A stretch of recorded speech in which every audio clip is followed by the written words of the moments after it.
Before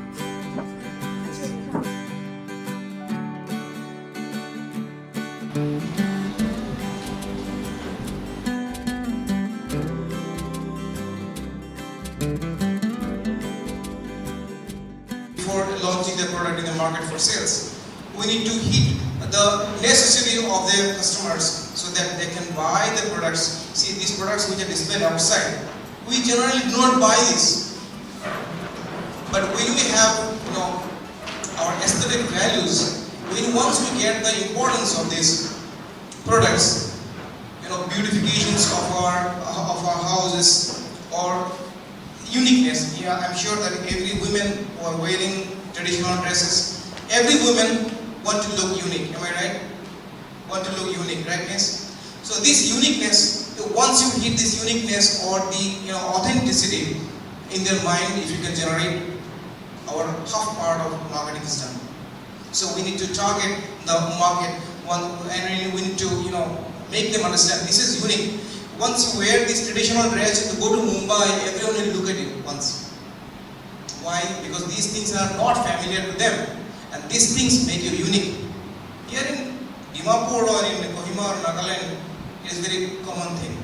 But once you put on this kind of attire, wearing this handcrafted jewelry or in bags with these bamboo made bags, these things make you unique. And once you can create the necessity of these products, these things make you unique. In the United States of America, it is already started in 9 years. We are also going forward, but these are some of the success stories. In 1947, 100-600 American colleges and universities offer courses and degrees in entrepreneurship and education. You will think that only arts group is there, only science group is there, medical, engineering, commerce, political science, whatever the courses for entrepreneurship, what are the diplomas, what are the master's programs, what are the bachelor's programs, do you have any idea? The importance of these skills has grown multifold in rural areas. Despite humongous potential and contribution in the rural economy, the twin sectors have been facing various challenges and threats in contemporary times. Today, I have a strong conviction that the massive hampering and injustice done towards our rich traditional attire and crafts by our dim views towards them would be reshaped and take a new form of understanding as the experts and enthusiasts take to the stage to share with us every bit of their extensive and deductive research with us. I would just like to start by saying that, Northeast, we have such a rich collection of different kinds of handloom and handicraft products, from cane and bamboo handicrafts, to metal work, to masks, wood carvings, gorgeous textiles and earthenware. Northeast India is a hub of the finest crafts and textiles, and they enjoy popularity all over the country. In fact, this region, our region, has successfully preserved its unique and rich traditional, historical and cultural identity, and that is reflected in its handicrafts and handloom activities. A visitor to the Northeast would be simply awestruck by the diversity of arts and crafts of distinctive communities and tribes. A status report prepared by the Confederation of Indian Industry states that after agriculture, the handloom and handicraft sector is the second most important economic activity in the Northeast region. And in fact, according to that report, every 14th person in the region is dependent on handloom and handicraft products for a livelihood. Nearly 80% of the income for the artisans of this region comes from the handloom and handicraft sector. In fact, the sector provides more than 90% of livelihood to around 61% of the region's artisanal households. However, as per a report from the Export-Import Bank, that is the Exim Bank, we call it Exim Bank in short, though the Northeast region contributes over 3/4 of the total production of handicrafts in India, the share of the Northeast region in the country's handicraft exports is estimated at less than 1%. So you can imagine, I mean like 1%, so you have 99% gap that can be commercially exploited. Let us look at it that way. Let us always look at the glass half full, not half empty.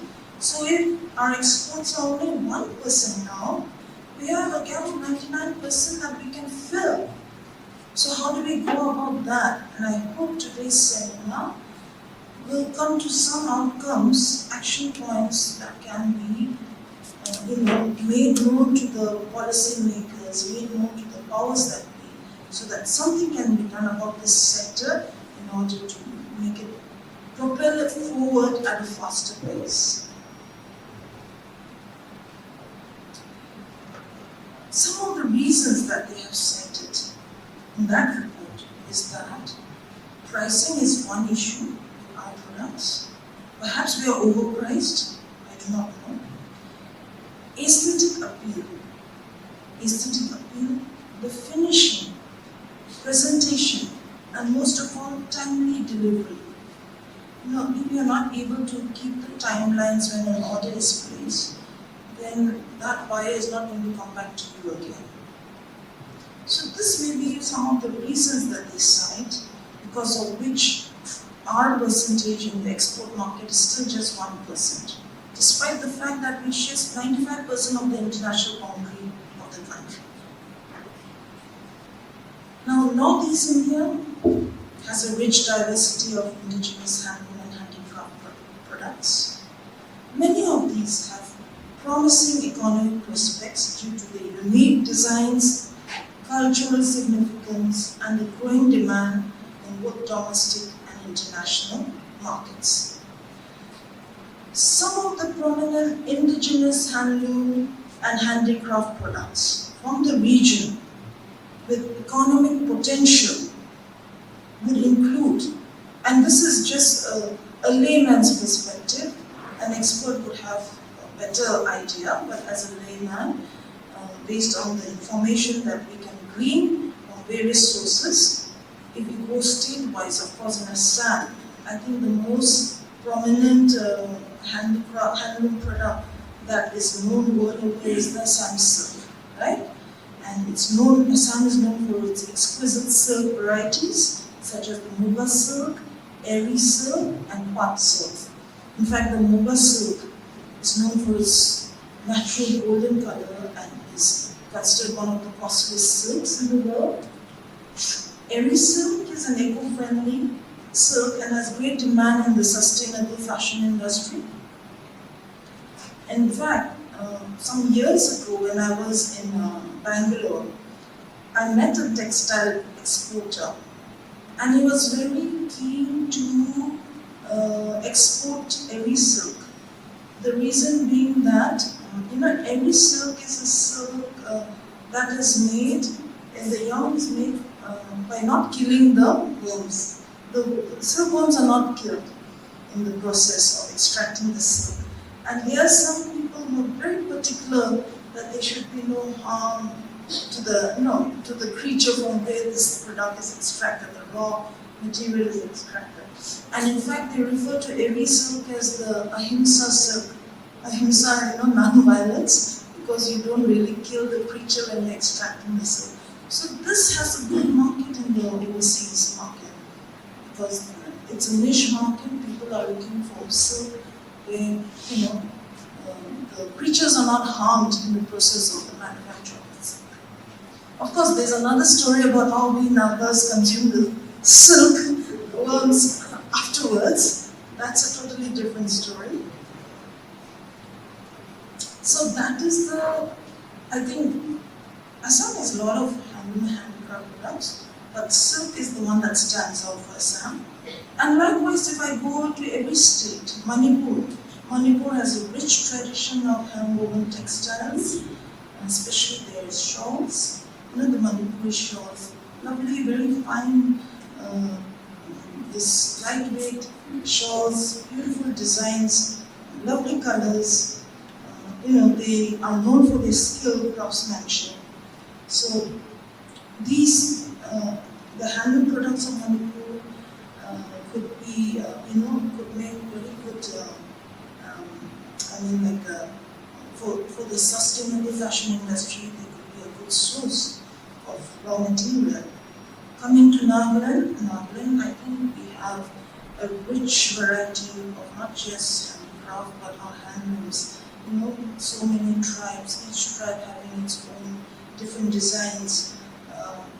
Like if you go to Mon, you look at the craftsmanship when it comes to the bamboo work, absolutely the finest I've ever seen. I mean, it's so intricate, so delicate.